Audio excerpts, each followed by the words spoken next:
2022-23 میں تھا تو پھر 2023-24 میں وہ پروگرام کو 15 ارب روپے سے کیوں بڑھا دیا گیا؟ اگر کانفلکٹ آف انٹرسٹ 2022-23 میں تھا تو 2024-25 میں بڑھایا، 2025-26 میں ابھی تک کیوں چل رہا ہے؟ تو پھر اگر پیپرا رولز 2022-23 میں فالو نہیں کیے گئے تو 24-25 میں 25-26 میں ہوئے؟ پیپرا رولز تو ادھر اپلائی نہیں ہوتے، پاگل جیسی باتیں کر رہے ہیں۔ مطلب یہ بے بنیاد باتیں اس لیے کر رہے ہیں کہ میں ان کے بارے میں سچ بولتا ہوں۔ اب میں آپ کو یہ بتاؤں کہ چینی کے اوپر میں نے بہت بات کی ہے، بالکل کی ہے۔ چینی کے اوپر ایکسپورٹ کروایا، جان بوجھ کے کرایا۔ اس دن میں نے کہا، مجھ سے ایک اینکر نے پوچھا کہ یہ کیا مسئلہ ہے؟ میں نے کہا کوئی مسئلہ نہیں ہے، یہ مصلحت ہے۔ آپ چینی کا ایکسپورٹ کرواتے ہیں یہ جانتے بوجھتے ہوئے کہ چینی کی قیمت بڑھے گی۔ اگر چینی کی قیمت بڑھوانا مقصود نہیں ہوتی تو ایکسپورٹ نہیں کرواتے۔ ظاہر ہے کہ یہ بات طے ہے۔ اور آج امپورٹ جو کر رہے ہیں اس سے بھی میں آپ کو بتاؤں کہ مل کا ہی فائدہ ہوگا۔ کیوں فائدہ ہوگا؟ مل اونرز کا، کیونکہ اب جب امپورٹ ہوگی تو اب تو پرائسز بڑھ گئی نا، 200 روپے کے اوپر تو ہو گئی، چڑیا چگ گئی کھیت۔ اب جب یہ 200 روپے سے پرائس جو ہے نومبر میں جب چینی آئے گی باہر سے تو کیا ہوگا؟ چینی کی قیمت کم ہوگی نا، ایک مہینے کے لیے چینی کی قیمت کم ہوگی، اس کے ساتھ ساتھ گنے کی قیمت کم ہو جائے گی۔ وہ جو سارے سال کا گنا خریدیں گے اس کی قیمت کم ہو جائے گی نومبر میں، کیونکہ نومبر میں یہ کرشنگ شروع کرتے ہیں۔ آپ سوچیں کہ جس مہینے کرشنگ شروع کر رہے ہو اس مہینے کیوں چینی منگوا رہے ہو؟ اس سے پہلے تمہیں سمجھ نہیں آئی؟ جولائی میں تم کو سمجھ نہیں آئی تھی؟ جون میں تم کو سمجھ نہیں آئی تھی کہ چینی امپورٹ کرنی ہے؟ مئی میں تم کو سمجھ نہیں آئی تھی کہ امپورٹ کرنی ہے؟ اور یہ جو کہتے ہیں کہ ہم فارمرز کے فائدے کے لیے کر رہے ہیں، کمپلیٹ جھوٹ ہے۔ فارمرز تو بیچ چکے تھے دسمبر تک، جنوری تک ساری کی گنا، اس کے بعد آپ نے تو مارچ میں اجازت دی ہے۔ فارمرز سے تو آپ کو کوئی توقع نہیں رکھانی چاہیے مسلم لیگ حکومت کو، فارمرز کو کوئی توقع نہیں رکھنی چاہیے مسلم لیگ حکومت کو۔ انہوں نے تو ویٹ کے فارمرز کو بھی مار ڈالا ہے۔ یہ بات ایک دم صفا جھوٹ ہے۔ پھر دوسری بات کریے، میں نے ٹریبیون اخبار میں آیا، نیشن میں آیا، پرو پاکستانی میں آیا، دیگر اور اخباروں میں آیا کہ بھئی 244 ارب روپے کی حکومت پاکستان نے اوور بلنگ کی ہے، جس میں لیسکو شامل ہے، جس میں ہیسکو شامل ہے، Hyderabad electric supply, Lahore electric supply, Sukkur electric supply, Peshawar electric supply اور ملتان الیکٹرک پاور کمپنی، یہ کمپنیاں شامل ہیں۔ یہ میں نے نہیں بنائی رپورٹ، یہ آڈیٹر جنرل پاکستان نے رپورٹ بنائی ہے۔ آڈیٹر جنرل پاکستان آپ کو پتہ ہے کہ 2-3 سال پیچھے چل رہے ہوتے ہیں۔ آڈیٹر جنرل آف پاکستان نے جب یہ رپورٹ بنائی تو انہوں نے کہا کہ 2023-24 کے اندر 244 ارب روپے زیادہ کیے۔ آج کل حکومت پاکستان کی وزارت نے لکھا ہے کہ مفتاح صاحب قوم کو گمراہ کر رہے ہیں، وہ یہ نہیں بتا رہے کہ 2024-25 وہ کہہ رہے ہیں کہ اس موجودہ حکومت میں ایک پیسے کی اوور بلنگ نہیں ہوئی۔ بھئی موجودہ حکومت تو فروری سے شروع ہوئی ہے، شہباز شریف کی حکومت تو 3 سال پہلے سے چل رہی ہے۔ ہم تو کہہ ہی نہیں رہے کہ موجودہ حکومت نے ابھی تک آئی ہے، کیونکہ اس کی آڈٹ رپورٹ آئی نہیں ہے۔ ہمارے پاس تو 2023-24 کا ہے۔ بولتے ہیں وہ ابتدائی رپورٹ پہ بات کر رہے ہیں 2023 کی، تو 2023 کی رپورٹ ہی آخری رپورٹ ہے نا، 25-26 کی 24-25 کی رپورٹ نہیں آئی ہے۔ وہ تو آپ کہہ رہے ہیں کہ ہم نے پیسے اچھا کر دیا، یہ کر دیا ہے۔ رپورٹ تو آڈیٹر جنرل کی آنی چاہیے۔ جو آخری رپورٹ پاکستان میں آڈیٹر جنرل کی آئی ہے اس کے مطابق تو آپ نے 244 روپے چوری کریں، مطلب اوور بلنگ کی ہے۔ ہم نے تو کسی کو زیادتی نہیں کی، میں تو اتنی سی بات کی ہے۔ اور یہ میں سمجھتا ہوں کہ آپ کسی کو کچھ نہ کریں، کسی کو نوکری سے نہ نکالیں، کوئی استعفیٰ نہ دے، کوئی معافی نہ مانگے، کچھ نہ کریں۔ اتنی سی گزارش تو ہے نا کہ جو 244 ارب روپیہ آپ نے لوگوں سے اوور بلنگ میں لیا ہے زیادہ، یا تو آپ آڈیٹر جنرل کو کہیں کہ رپورٹ تیری غلط ہے، ناقص ہے، ہم تجھے بھی پکڑتے ہیں، یا آپ کہیں کہ یار ہم یہ 244 ارب روپیہ واپس کر دیں گے۔ آپ صارف کو واپس کر دیں، آپ کیش واپس نہ کریں، اس کے بل میں اس کو کریڈٹ دے دیں تو صارف کو مل جائے۔ اب آپ مجھے بتائیں کہ کیا آپ نے یہ سٹوری سنی ہے کہ لوگوں نے خودکشی کری ہے بجلی کے بل کے بارے میں؟ کیا آپ نے یہ سٹوری سنی ہے کہ لوگوں نے اپنی بیگمات کے زیور بیچ کے بجلی کے بل بھرے ہیں؟ کیا میں نے اور آپ نے یہ سٹوری سنی ہے کہ لوگوں نے اپنے بچوں کو اسکولوں سے نکال کے بل بھرے ہیں؟ کیا میں نے اور آپ کو یہ نہیں پتا، یہ سٹوری تو نہیں آتی لیکن میں اور آپ کو نہیں پتا کہ کتنے لوگوں نے اپنے قرض لے کر بل بھرے ہیں بجلی کے؟ یہ بات پتا ہے نا؟ جب آپ اتنی مرتبہ بجلی کے ریٹ بڑھائیں، ہر دوسرے دن بجلی کے نرخ بڑھ رہے ہوں، پاکستان کے اندر بجلی کا بل دینا ایک آفت ہو جاتی ہے، ان دنوں میں آپ اوور بلنگ کریں، مطلب ایک آدمی کو آپ نے مار ڈالا ہے بیچارے کو، اس کے اوپر آپ لیسکو کے اندر، لاہور کے گرد و نواح میں جہاں لیسکو جاتا ہے وہاں پہ آپ مزید بلنگ کر رہے ہیں، یعنی کہ جس نے 200 یونٹ خریدے ہیں اس کو آپ 301 یونٹ دکھا رہے ہوں کہ نہ صرف 200 کا نہیں 301 کا یونٹ کا بل لگ رہا ہو۔ یہ زیادتی نہیں ہے، یہ بے رحم نہیں ہے۔ اور میں آپ سے یہ پوچھتا ہوں کہ کون سی ڈسکوز ہیں جو کبھی آپ کو 199 کا یونٹ کا بل دیتی ہیں؟ کون سی ڈسکوز ہیں جو آپ کو 298 یونٹ کا بل دیتی ہیں؟ کون سی ڈسکوز ہیں جو آپ کو 397 یونٹ کا بل دیتی ہیں؟ نہیں دیتی. آپ کو 403 یونٹ کا بل دیں گی, آپ کو 202 یونٹ کا بل دیں گی, آپ کو 301 یونٹ کا بل دیں گی. یہ جان بوجھ کے تاکہ آپ اگلے والے بریکٹ میں چلے جائیں. اور حکومت جو ہے وہ کہہ رہی ہے کہ مفتاح اسماعیل گمراہ کر رہا ہے. مفتاح اسماعیل کا میں نے اوور بلنگ کی ہے, جس نے اوور بلنگ کری ہے اس کو پکڑو. اگر آڈیٹر جنرل جھوٹ بول رہا ہے تو اس کو پکڑو کہ بھئی آڈیٹر جنرل غلط کہہ رہا ہے, آپ کہیں کہ یہ رپورٹ صحیح نہیں ہے. حکومت نے کہیں بھی یہ نہیں کہا کہ رپورٹ صحیح نہیں ہے. تو یہ جتنی بھی میرے خلاف جھوٹی باتیں کر رہے ہیں, یہ اس کی وجہ یہ ہے کہ میں ان کے بارے میں سچ بولتا ہوں, اور سچ تو ہے وہ کڑوا ہوتا ہے. بہت شکریہ, مجھے یہی آپ سے بات کرنی تھی بھائیوں سے. آپ تمام بھائیوں کا شکریہ.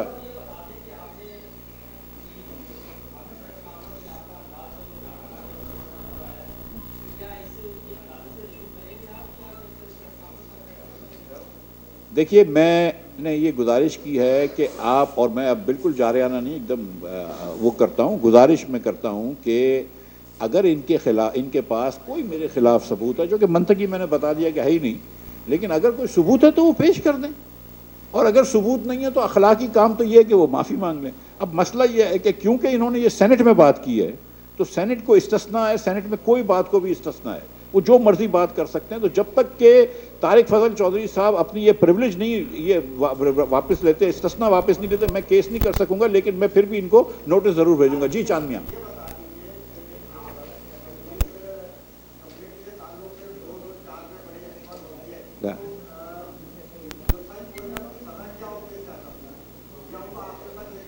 یہ ان کا شوق ہے اور ان کی خیال ہے کہ یہ مجھے سزا دیں گے سچ بولنے پہ. میں لعنت بھیجتا ہوں ایسے جھوٹ پہ, اور میں ان کو دیکھ لوں گا. میں پھر واپس سے انقصاری سے بات کرتا ہوں. اللہ بہت بڑا ہے. میں یہ سمجھتا ہوں کہ میں نے کوئی بات غلط نہیں کی ہے, نہ کبھی کانفلکٹ آف انٹرسٹ تھا, مجھے بھی نہیں پتا تھی. اگر مجھے غلطی ہے میری تو پھر ڈار کی اور اورنگزیب کی اس سے زیادہ غلطی ہے. لہٰذا یہ بات جھوٹ ہے. میں سچ بولتا رہوں گا, باقی اللہ تعالیٰ کی جو مرضی ہے جو ہوتا ہے. جی سر.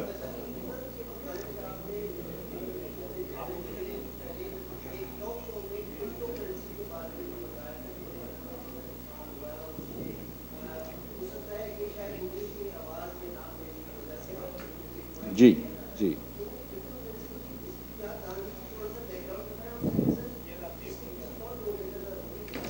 سر, اتنی سی بات تھی کرپٹو کرنسی کی کہ ندیم ملک صاحب کے شو پہ ندیم ملک صاحب اور میں ایسے ہی بریک پہ بات کر رہے تھے. ہمارے ساتھ آصف پیر صاحب بیٹھے ہوئے تھے جو کہ کمپیوٹر وغیرہ کے کمپنی کے سسٹمز کے وہ ہیں, مینیجنگ ڈائریکٹر بھی ہے, اور یہ معیشت کے اوپر پروگرام تھا. تو ہم ایسے ہی بات کر رہے تھے تو وہ کرپٹو کی بات کر رہے تھے. تو میں نے کہا یار بڑا نقصان ہو جاتا ہے کرپٹو میں, اور ہم نے یہ بات کری جو ایک پاکستانی صاحب کا بہت لمبا نقصان ہوا. میں نہیں سمجھ رہا تھا کہ ندیم بھائی جو ہے وہ ٹی وی پہ یہ بات کر دیں, کہ ندیم بھائی نے ٹی وی پہ بات کر دی. نام انہوں نے بھی نہیں لیا, انہوں نے صرف کہا کہ ایک بہت بڑے خاندان کے ایک شخص کا $100 ملین تک کا نقصان ہو گیا کرپٹو میں. تو میں نے صرف اتنی گزارش کی تھی کہ مجھے نہیں میں نے سنا ہے یہ, لیکن میں نے نام بھی نہیں لیا اور میں نے کوئی اماؤنٹ بھی نہیں بتایا, کیونکہ اماؤنٹ کا مجھے پتہ نہیں. اور سچی بات ہے کہ میں نے سنا ہوا ہے, مجھے کوئی آنکھوں دیکھا تو نہیں پتہ ہے مجھے, میں نے بھی یہ بات سنی ہے. تو دوسرے دن پھر یہ انوشے صاحبہ نے سوال پوچھ لیا. اب وہ پھر لوگ جو مسلم لیگ والے ہیں اور جو دیگر رپورٹرز ہیں انہوں نے پھر یہ کہ کڑی سے کڑی جوڑی ہے, لیکن میں نے کسی کا نام بھی نہیں لیا, نہ میں نے کوئی اماؤنٹ بتائی ہے, اور میں نے نہ یہ کہا ہے کہ یہ ہوا ہے. میں نے کہا ہے کہ میں نے یہ بات سنی ہے. جی جی. سیاستدان کوئی بھی انوالو نہیں ہے. کسی سیاستدانوں کا رشتہ دار یا بیٹے یا ایسے کچھ لوگ انوالوڈ تھے جو میں نے سنا ہے کہ ان کا بڑا نقصان ہوا. گیا نقصان کرنا کوئی جرم نہیں ہے, لیکن نقصان ہوا ہے. لیکن اس نقصان کی اگر آپ تلافی کہیں سے حکومت پاکستان سے کروائیں گے تو وہ پھر جاتی ہے. جی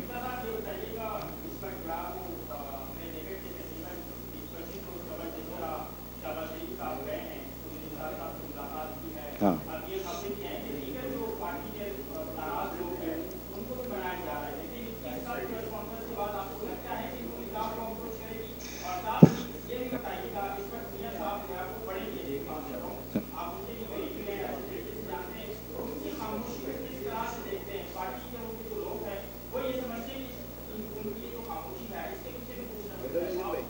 بھائی دیکھو, بڑے میاں صاحب کی میں بڑی عزت کرتا ہوں, وہ میرے لیڈر رہے ہیں اور میں ابھی بھی ان کو اپنا بڑا سمجھتا ہوں.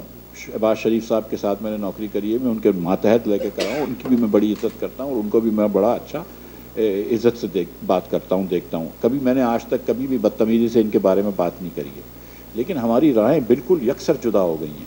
ٹھیک ہے، اگر مطلب دیکھیں یہ جو شاہد عباسی صاحب نے کہی تھی بات کہ اگر وہ ووٹ کو عزت دو پہ آ جاتے ہیں، جس کا مطلب ہے کہ وہ حکومت چھوڑ دیں، اپنی ہار تسلیم کرنے وغیرہ وغیرہ، جو میرے خیال سے کرنے والے نہیں ہیں وہ، تو پھر ہم ان کے ساتھ چلنے کے لیے تیار ہیں. لیکن نہیں کہ مطلب پارٹی الائنس کرنے کی، لیکن وہ نہیں چھوڑیں گے نا بھائی. وہ کیا اس وقت ووٹ کو عزت دیں گے؟ طارق فضل چودھری جو میرا بھائی ہے، جو مجھے کانفلکٹ آف انٹرسٹ سکھا رہا ہے، کیا اس کو نہیں پتا کہ وہ دوپہر کے 2 بجے چلا گیا تھا آر او کے پاس 2 اور ایم این ایس کے ساتھ، جب اس کو لگ گیا تھا کہ وہ الیکشن ہار گیا ہے؟ کیا وہ نہیں اس نے جا کے ڈیل نہیں کری تھی آر او سے؟ قرآن مجید کے اوپر ہاتھ رکھ کے بتا دئیے. تو میں بھی بہت ساری باتیں جو مجھ سے بھی پوچھ لیں قرآن کے اوپر ہاتھ رکھ کے کہ کیا مجھے پتا تھی کہ یہ بسٹ نے کتنے پیسے کریں، وہ بھی قرآن پہ ہاتھ رکھ کے بتا دے کہ وہ 47 کے پہ نہیں جیتا ہے.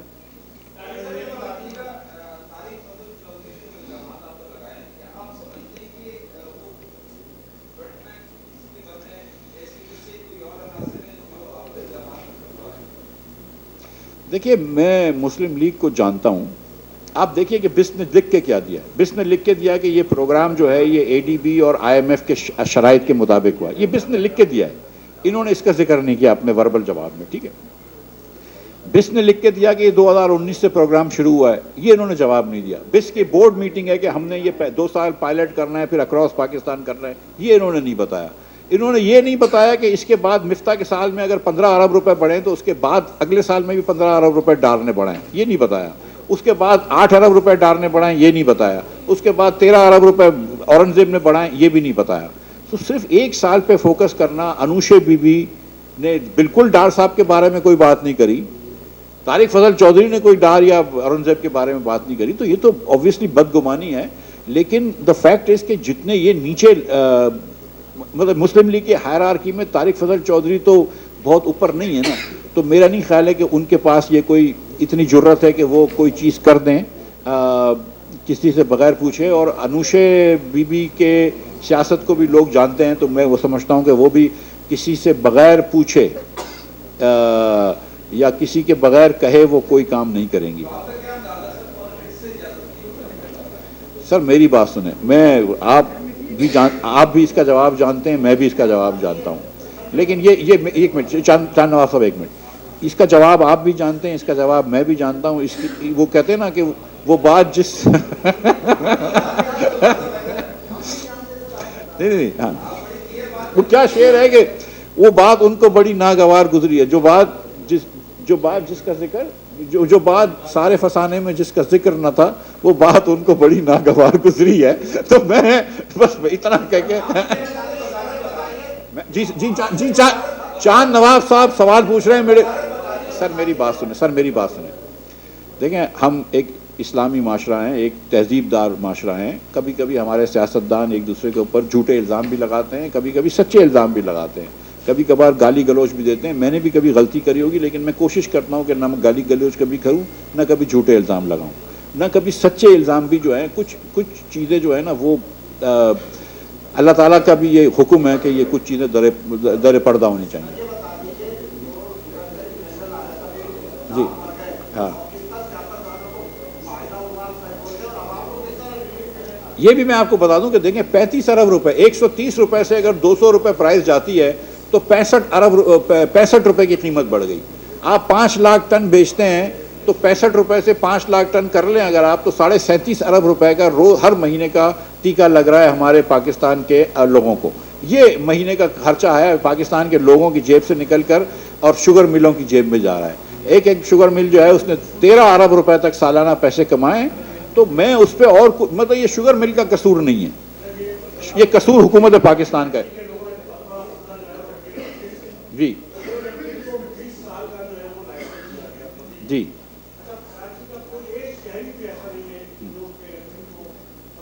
جی جی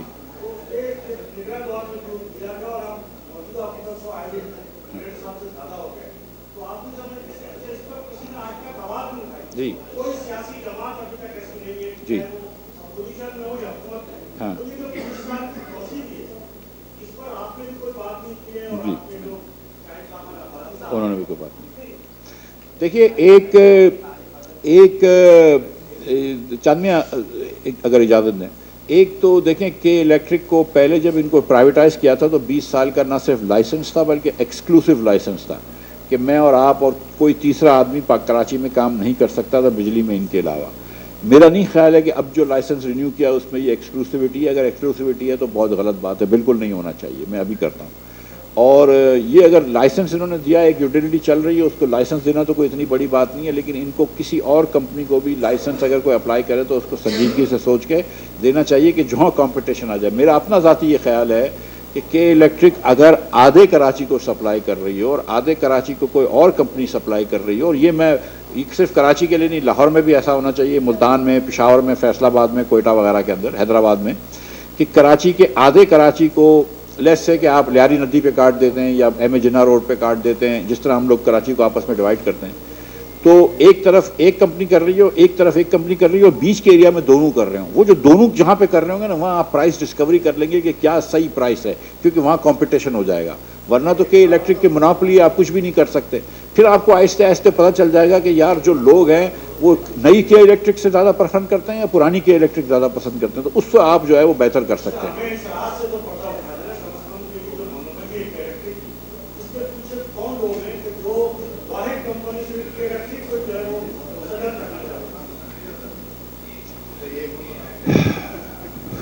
سر دیکھیں، ایک بات یہ دیکھیں کہ ایک صارف کا جو بل ہے اگر وہ کم ہو جاتا ہے یا بڑھ جاتا ہے تو 10-12 ہزار روپے کا فرق پڑتا ہے.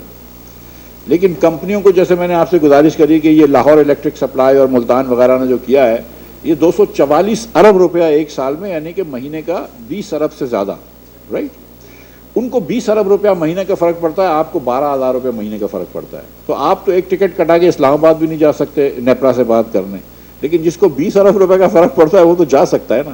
اس کو ریگولیٹری کیپچر بولتے ہیں کہ کمپنیز جو کہ ریگولیٹڈ ہوتی ہیں مگر ان کا بہت فائدہ یا نقصان ہو جاتا ہے، وہ اپنے ریگولیٹر کو کیپچر کر لیتی ہیں. یہ پاکستان کا اکیلے کا فینومنا نہیں ہے، دنیا کا فینومنا ہے. تو جب بھی کے الیکٹرک سے آپ لڑیں گے یا لاہوری شہر میں رہنے والا کوئی لیسکو سے لڑے گا یا ملتان شہر میں رہنے والا کوئی میپکو سے لڑے گا، تو جیت جو ہے وہ کم از کم عموماً جو ہے وہ کمپنیوں کی ہوتی ہے مجبوراً. جی جی.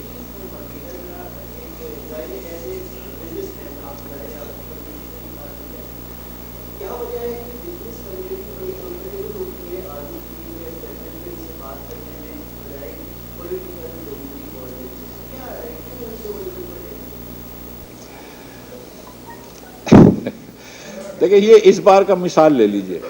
اب بزنس کمیونٹی نے کہا کہ یار آپ اریسٹ کے پاورز ایف بی آر کو نہ دیں، ٹھیک ہے. وہ بضد تھے کہ ہم بے ایمان بزنس مین کو کیسے پکڑیں گے. ان کی بات میں یہ اتنی منطق ہے کہ بے ایمان بزنس مین کو پکڑنے کی منطق ہونی چاہیے. بزنس مین یہ کہہ رہے تھے کہ یار یہ جو آپ کے ایف بی آر کے جو افسر ہیں، کیا وہ کوئی زیادہ ہم سے ایماندار ہیں. ان کا یہ مقصد تھا کہ یار آپ جو کروڑ روپے کا نوٹس دیتے ہیں تو بیسکلی آخر میں تو آپ 2 لاکھ روپے رشوت لے کے ہی جاتے ہیں نا. حکومت کو تو کروڑ روپے کے سامنے 1 لاکھ روپیہ بھی نہیں ملتا ہے. تو اگر آپ اس کو ایک 26 سال کا لڑکا جو ابھی اسسٹنٹ کمشنر بنا ہے، ایک ایگزام پاس کر کے، اس کو آپ یہ اتھارٹی دے دیں کہ کسی بڑے بزنس مین کو وہ اریسٹ کر سکتا ہے، تو رشوتوں کا ایک بازار گرم ہو جائے گا. آپ کس طرح اس کو پریونٹ کریں گے. تو پھر یہ گئے ہارون اختر صاحب کی ایک کمیٹی میں میٹنگ ہوئی، اور ہارون اختر صاحب جو ہیں وہ کافی حد تک ان کی بات مان گئے. وہ جو 2 لاکھ روپے کی بات تھی، وہ میں نے سنا ہے کہ وہ 25 لاکھ روپے مان گئے. اور 2 لاکھ روپے تو مطلب یہ ہے کہ اگر آپ مطلب 1 من گندم بیچیں تو 2 لاکھ روپے نکل سے زیادہ ہو جاتا ہے. تو بھائی کس طرح کی باتیں کر رہے ہو تم کہ ہر فارمر پاکستان میں جو 3-3 ایکڑ کا فارمر ہے وہ بھی رجسٹر کراؤ گے تو وہ 25 لاکھ کر دیں گے. اور دوسری ہارون اختر نے اس سے بھی کچھ بات کری. اس دوران انہوں نے کوئی سیکشن 9 بھی اس میں ڈال دیا، جس کو جو شروع میں پرائم منسٹر نے جو چیزیں جو یہ سیف گارڈ ڈالے تھے وہ سیف گارڈ بھی ختم کر دیے. اب وہ پرائم منسٹر صاحب بھی نہیں مان رہے، بیوروکریسی بھی نہیں مان رہی. تو جب پرائم منسٹر اور بیوروکریسی کے اوپر تو ایک ہی آدمی ہے نا پاکستان میں. تو دیکھیں یہ آپ بزنس مینوں کو کیوں بلیم کر رہے ہیں. ٹرمپ کس سے ملا ہے؟ ٹرمپ بھی تو مل سکتا تھا نا پرائم منسٹر سے. ٹرمپ بھی تو مل سکتا تھا نا ان لوگوں سے. ٹرمپ نے کہا بھائی میں مالک سے ملوں گا، ٹھیک ہے. تو یہ بزنس مین جو ہیں وہ بولیں گے کہ یار جا کے اس بات تو اسی سے کریں گے نا جو پیچھے اس کی سیاست سفید کا مالک ہے، جو اس کو دیکھ رہا ہے. باقی تو سب